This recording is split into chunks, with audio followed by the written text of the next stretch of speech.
Olá pessoal, tudo bem com vocês? Na nossa aula de hoje vamos falar sobre tecido conjuntivo. Então, a gente vai começar pelas funções desse tecido conjuntivo.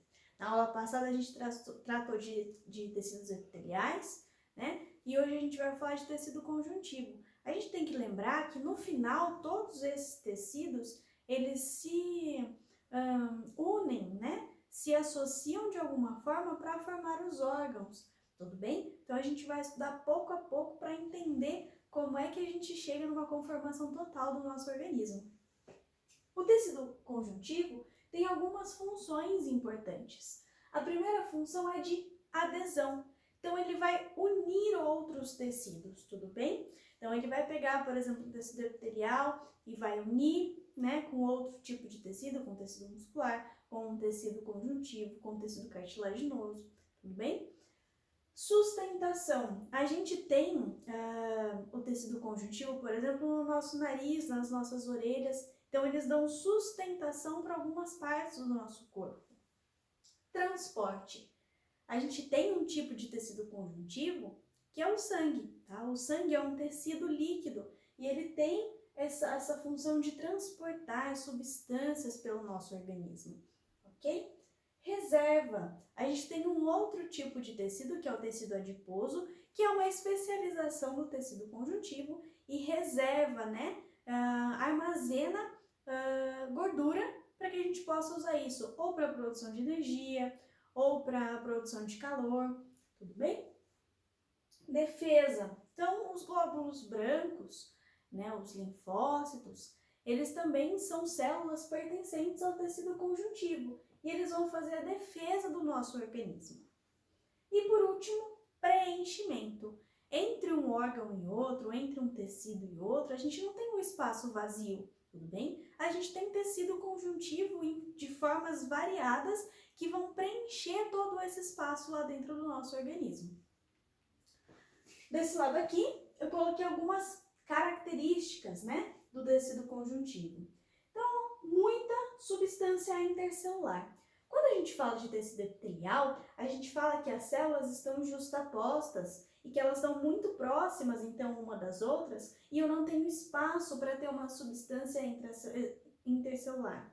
E aqui, as minhas células, elas estão distantes, então eu tenho muita substância intercelular. E a gente vai ter essa substância intercelular se apresentando de duas formas para a gente. A primeira é a substância fundamental amorfa. Anota aí, SFA é substância fundamental amorfa. Por que amorfa? Porque ela não tem uma forma definida. Ela vai ter uma composição meio gelatinosa ali, então ela não se define, tá? Ela não se orienta especificamente. Ela é formada por glicoproteínas e água, então por isso essa conformação mais gelatinosa, né? Menos específica, tudo bem? E ela vai ter uma função meio que de preenchimento, ela vai ficar ali entre as células, tudo bem? E vai preencher todo aquele espaço ali. Depois a gente vai ter uma substância intercelular dividida em fibras, onde a gente vai ter fibras colágenas, elásticas e reticulares. Qual é a diferença? As fibras colágenas, elas vão ser muito resistentes, tá? Então, as colágenas, elas são resistentes. Elas estão presentes lá na derme, então elas são muito resistentes à tração. Então, eu posso esticar, posso dobrar, elas são muito... estão bem justapostas, bem unidas, são fibras que vão compor todo aquele tecido ali da derme, da epiderme, tudo bem? Então, vai estar junto lá com o tecido epitelial. As fibras elásticas, elas vão ser mais maleáveis, tá? Então, eu posso esticar e voltar elas para o mesmo tamanho que elas tinham antes. Então, elas são bem maleáveis. São fibras não muito grossas, tá? Que elas vão ter essa capacidade de elasticidade. E por último, a gente tem as fibras reticulares. As fibras reticulares, elas vão ser bem fininhas e elas vão prender as células nos seus lugares, tudo bem? A gente vai ver que o tecido conjuntivo, ele é formado por vários tipos de células diferentes. E para todas essas células ficarem nesses lugares, eu tenho essas fibras reticulares que formam uma rede, ok? E essa rede, então, que vai prender tudo no seu lugar ali, ok? A nossa aula daqui para frente vai ser dividida em 2 tópicos. O primeiro é tecido conjuntivo propriamente dito, tá? Então, tanto o tecido conjuntivo propriamente dito, quanto o tecido conjuntivo especial são classificações, especializações desse nosso tecido conjuntivo mais geral que eu falei aqui, tá? A gente vai ver que no tecido conjuntivo propriamente dito, vocês podem encontrar também como TCPD, tá? Uma abreviação dessa forma. Tecido conjuntivo propriamente dito. Por que propriamente dito? Porque ele vai fazer exatamente o que o nome dele diz. Ele vai conjugar, ele vai unir tecidos diferentes, células diferentes, tudo bem? E ele vai se apresentar de 2 formas. Num tecido conjuntivo propriamente dito frouxo e num tecido conjuntivo propriamente dito denso. E nessa classificação de denso, a gente vai ter outras 2 subdivisões. Não modelado ou fibroso. Então, esse tecido conjuntivo denso não modelado, ele vai ter as fibras dele sem orientação. Então, as fibras vão ser depositadas sem uma orientação correta. Então, elas só vão sendo depositadas ali. Quando a gente olha, elas formam até meio que umas ondas assim, sabe? Elas não têm uma orientação. E elas vão formar o que a gente chama de fibras no nosso organismo. E a gente tem o tecido conjuntivo denso modelado ou tendinoso. Quando ele é modelado, as fibras têm uma orientação. Então, todas as fibras elas vão estar na mesma direção, tudo bem? E aí eu formo os tendões, por exemplo, ok? E a outra parte são de tecido conjuntivo especial. Então, aqui eu vou falar de especializações desse tecido, como tecido adiposo, cartilaginoso, ósseo, hematopoético. O hematopoético vocês podem encontrar ainda como hematocitopoético, tá? Mas é a mesma coisa. O tecido sanguíneo e o tecido linfático. Então, a partir daqui, a gente vai dividir a nossa aula, vai falar primeiro do tecido conjuntivo propriamente dito, das células que são encontradas nesse tecido, e depois a gente vai trabalhar a especialização desse tecido, ok? Eu vou trocar a lousa para a gente continuar. Então, agora a gente vai falar um pouquinho sobre tecido conjuntivo propriamente dito, tá? Então, como eu falei um pouquinho atrás, a gente divide ele em frouxo, denso, e o denso é dividido em não modelado e modelado, ok? Então, o tecido conjuntivo propriamente dito frouxo, ele vai ter pouca fibra, ele vai ter muita substância fundamental amorfa, então ele vai ter muita matriz extracelular, ele vai ter uma função adesiva e de sustentação, tudo bem? Então, ele vai estar ali para unir alguns tecidos e para dar sustentação para esses tecidos, ok? O tecido conjuntivo propriamente dito, o denso não modelado, ele vai ser rico em fibras, só que como eu disse, essas fibras não vão estar orientadas, elas vão ter bastante elasticidade e elas vão formar uma cápsula de alguns órgãos. Por exemplo, o baço, o fígado, eles têm uma cápsula que envolve o órgão, tudo bem? E é formada por esse tecido conjuntivo denso não modelado, tudo bem? Que vai ter essa característica elástica, né? Para dar essa mobilidade, ok? E depois a gente vai ter o tecido conjuntivo denso modelado. Esse conjuntivo denso modelado, ele também vai ser rico em fibras. Só que essas fibras elas vão estar orientadas, tudo bem? Elas vão ter uma direção a se seguir. E elas vão dar uma conformação de resistência, tudo bem? E ela vai formar, então, os tendões e os ligamentos. Os tendões vão ligar os músculos aos ossos. E os ligamentos ligam os ossos a outros ossos. Tudo bem?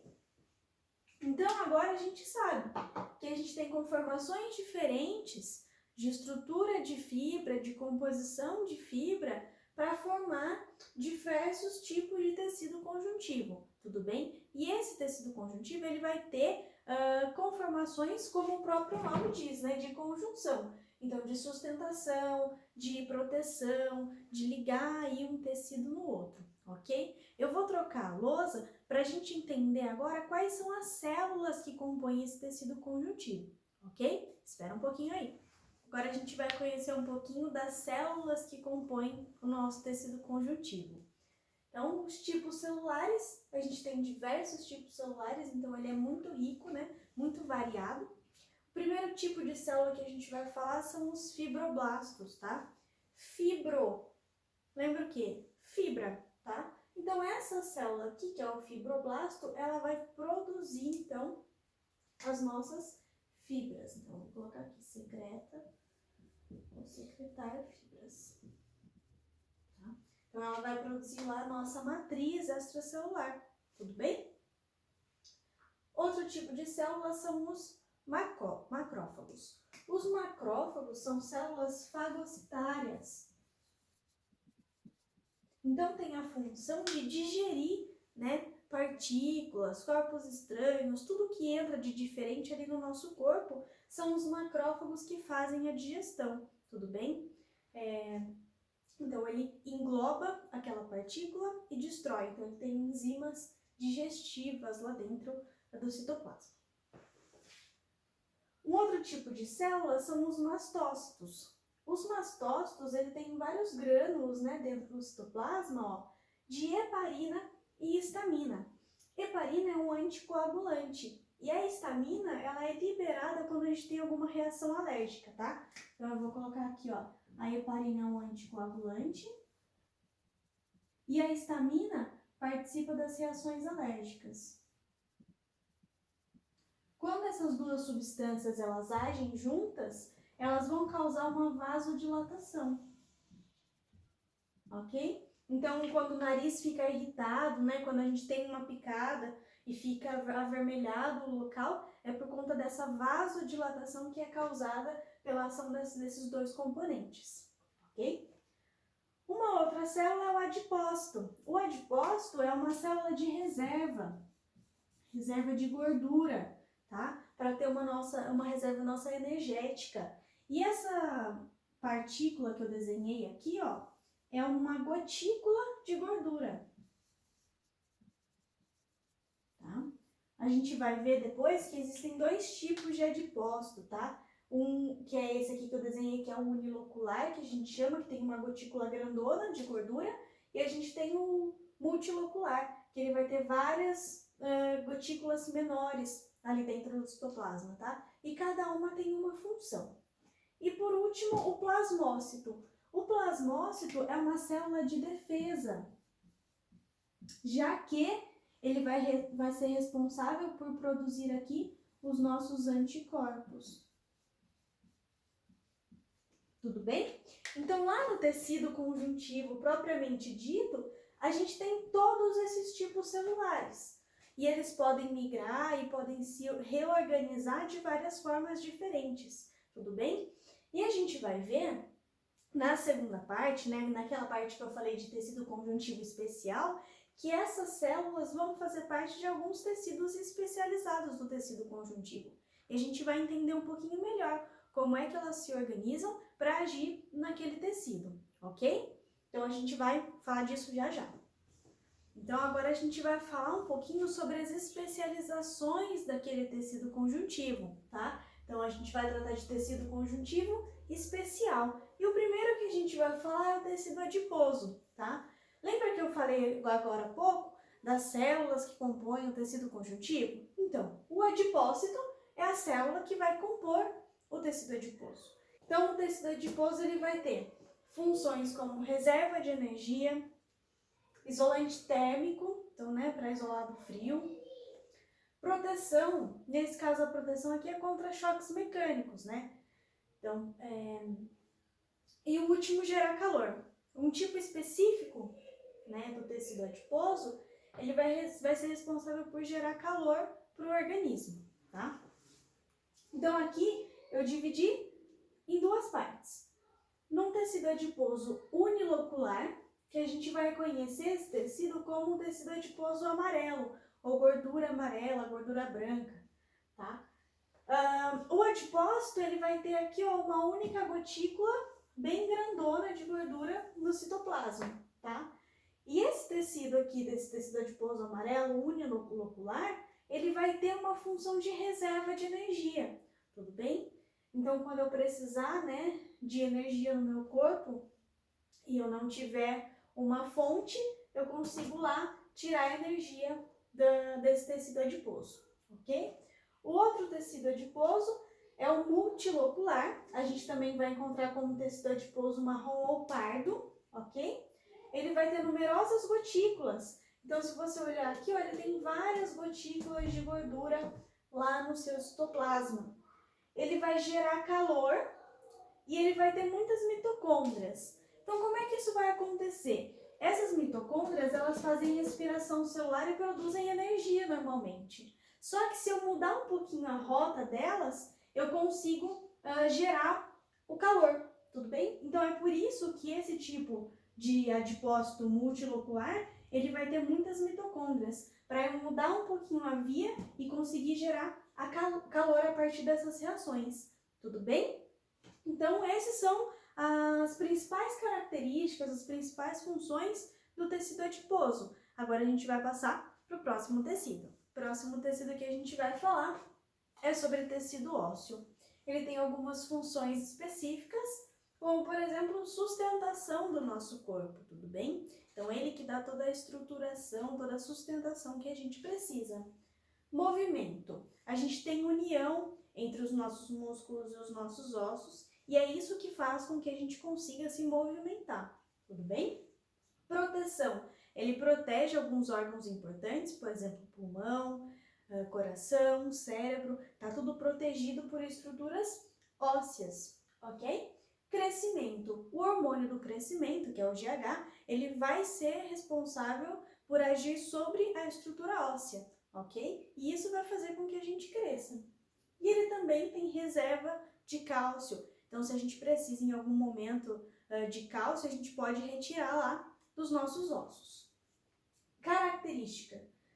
Ele é vascular, então ele tem muitos vasos sanguíneos. Ele é uma reserva, né, composto por fosfato de cálcio e colágeno. Então, essa junção de fosfato de cálcio e colágeno é que vai formar a nossa estrutura óssea, ok? A gente tem algumas células bem específicas desse tecido ósseo. A primeira delas é o osteoblasto. O osteoblasto vai formar a nossa matriz óssea, tudo bem? A segunda célula é o osteócito. O osteócito é o osteoblasto velho. Então, conforme vai passando o tempo, aquele osteoblasto ele vai cessando a sua produção de matriz óssea, né? Vai diminuindo a produção desses compostos, ele se transforma em osteócito e ele passa a compor as camadas aqui, ó, esses círculos concêntricos que a gente tem aqui, ó, são formados então por esses osteócitos, tudo bem? E a gente tem uma última célula, que é o osteoclasto, tá? Que ele degrada a matriz óssea. Mas pronto, não tô entendendo, você falou que esse aqui forma para esse aqui degradar, o que que acontece? Pera lá, vamos entender. O osteoblasto, ele vai formar a nossa matriz óssea. Então, ele vai formar tudo que a gente precisa lá para compor o nosso osso. Quando a gente quebra, por exemplo, um osso, eu preciso degradar algumas substâncias para recompor aquele osso, para reformular ele. E quem faz isto é o osteoclasto, tudo bem? Então, ele vai degradar a matriz óssea para recompor, para recuperar aquele osso. Outra função, lembra que eu falei que ele é reserva de cálcio? Então, quem vai fazer essa função de degradar essa matriz, de degradar esses componentes, é também lá o nosso osteoclasto, ok? Eu fiz um desenho aqui de um osso, né, do nosso corpo, para mostrar para vocês que dentro do nosso osso, né, a gente vai ter a medula óssea vermelha, onde vai ser produzidos os componentes do nosso sangue, ok? Aí eu dei um zoom aqui, ó, numa parte do nosso osso, para mostrar uma composição melhor dele.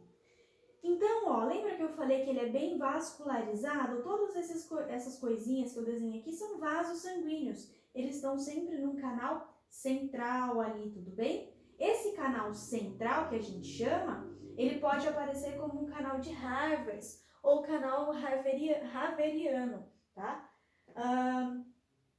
A gente tem um canal lateral aqui também, que ele pode ser chamado de canal de Volkmann, tá? E esses dois canais, tanto o central quanto o lateral, eles se comunicam, eles se juntam para nutrir todo o nosso tecido ósseo, tudo bem? E aqui, como eu já falei, a gente tem os osteócitos formando as camadas do nosso osso, beleza? Então, a gente tem que lembrar que o tecido ósseo, ele é bem vascularizado, que ele tem algumas funções específicas, tudo bem? Que mais? E que lá dentro também tem a produção do nosso tecido sanguíneo, ok? A gente vai falar um pouquinho mais dessa especificação num próximo tecido. A gente já volta. Agora a gente vai falar um pouquinho sobre o tecido cartilaginoso. O tecido cartilaginoso vai ter função de sustentação e flexibilidade no nosso organismo, tá? Lembrando que o tecido cartilaginoso, ele é avascular, tudo bem? Então, ele não tem nenhum tipo de vaso sanguíneo ali no meio desse tecido, tranquilo? Eu fiz o desenho aqui para vocês, para a gente entender um pouquinho da composição desse tecido e como é que ele se organiza. A gente vai ter aqui em cima uma estrutura que a gente vai chamar de pericôndrio, que é uma camada que vai revestir o nosso tecido cartilaginoso, ok? Aqui a gente vai ter células mais jovens, que são os condroblastos, que vão secretar aquela matriz extracelular. Essa matriz aqui ela é formada por condrina, ok? A gente também tem fibroblastos no meio dessa composição aqui, que vai secretar fibras que vão dar maior sustentação para esse tecido. E a gente também tem os condrócitos, que eu coloquei eles circulados aqui, né? Porque eles vão criando uma cápsulazinha e eles ficam lá dentro. E eles vão cessando a produção de condrina. Então, os condrócitos, eles são os condroblastos maduros. Tudo bem?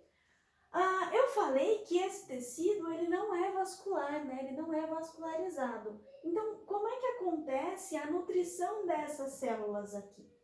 Esse pericôndrio é sim vascularizado, então ele tem vasos sanguíneos capilares aqui e todos os nutrientes são passados célula a célula. Então, por difusão, esse tecido é nutrido através do pericôndrio, ok?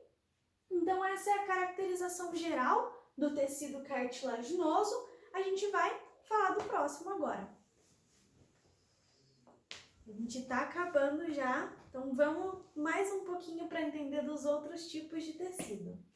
Agora a gente vai falar do tecido hematopoético ou hematocitopoético, tudo bem? Eles vão formar o nosso sangue, tudo bem? Vão formar, na realidade, os elementos figurados do nosso sangue, então a parte sólida do nosso sangue, ok? As células em si. Isso vai acontecer lá na medula óssea vermelha, então lá dentro dos nossos ossos, e a gente vai ter lá dentro as células tronco-medulares.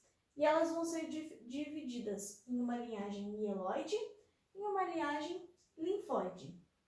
A linhagem mieloide, ela vai dar origem às hemácias, às plaquetas, aos basófilos, eosinófilos, neutrófilos e um pouquinho de monócito. Então, no geral, ela vai dar origem ao que a gente chama de granulócitos, tá? Esses glóbulos brancos que têm essa característica mais granulada no seu citoplasma.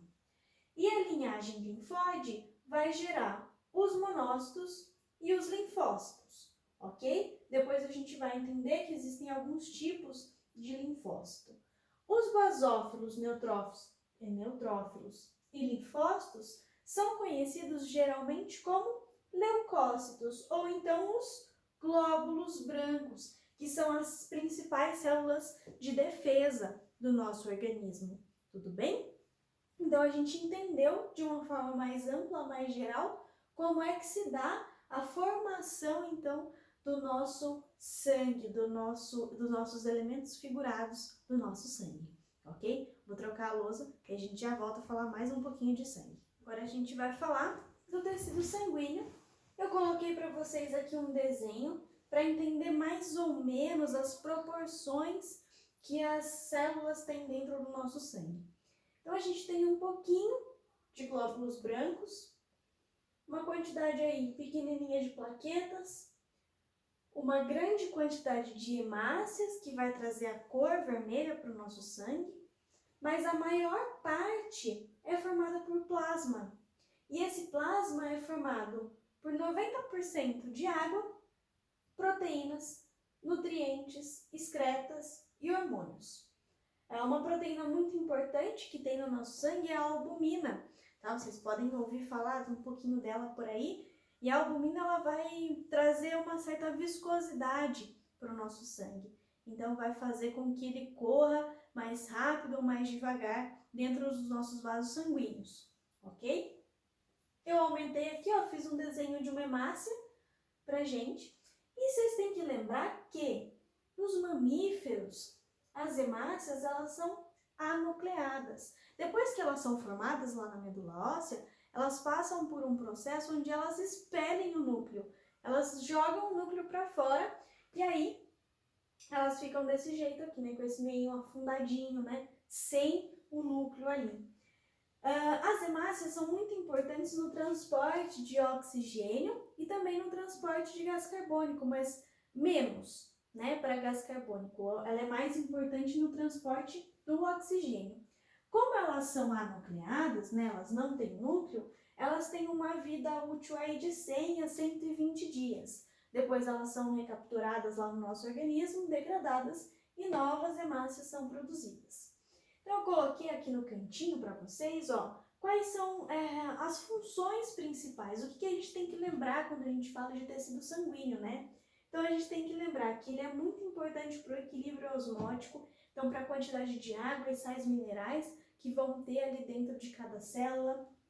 Ele é muito importante no fator de coagulação, tá? Então ele vai trazer alguns componentes que vão fazer a coagulação e ele é super importante no transporte de substâncias pelo nosso corpo, porque, como eu coloquei aqui, ó, proteínas, nutrientes, excretas, hormônios, são coisas super importantes, e água principalmente, né, que vão ali caminhar, vão ser carregados pelo nosso sangue, e eles vão estar dissolvidos lá no nosso plasma, ok? Então são componentes, são funções que a gente não pode esquecer relacionadas ao tecido sanguíneo. Vamos para a última parte para encerrar isso aqui. Tá gravando já? Tá. A última parte da nossa aula a gente vai falar de tecido linfático. Então o tecido linfático ele é organizado, né? Ele é composto principalmente pelo linfócito B e o linfócito T, ok? O linfócito B, quando ele é produzido lá na medula óssea, ele ainda não é ativado, tá? Ele fica ali como linfócito B. E quando chega um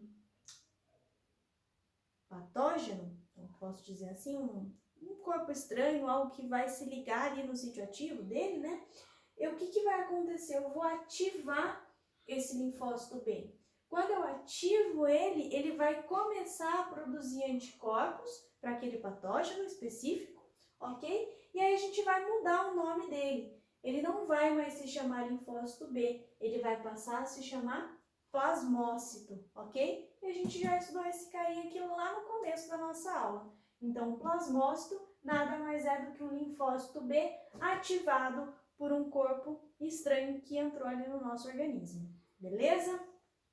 O linfócito T, ele também é produzido lá na medula óssea, assim como o linfócito B. Só que ele migra para o timo, que é um órgão que a gente tem, para terminar a diferenciação. Então, ele é chamado de linfócito T por essa migração lá para o timo, ok? E é lá que ele vai terminar o seu processo de diferenciação, de especialização, para se tornar um linfócito T.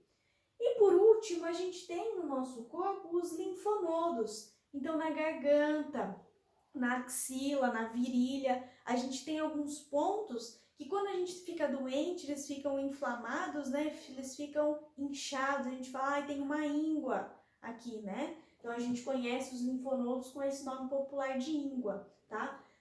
O que acontece? Eles são órgãos especializados para amadurecimento desses linfócitos também.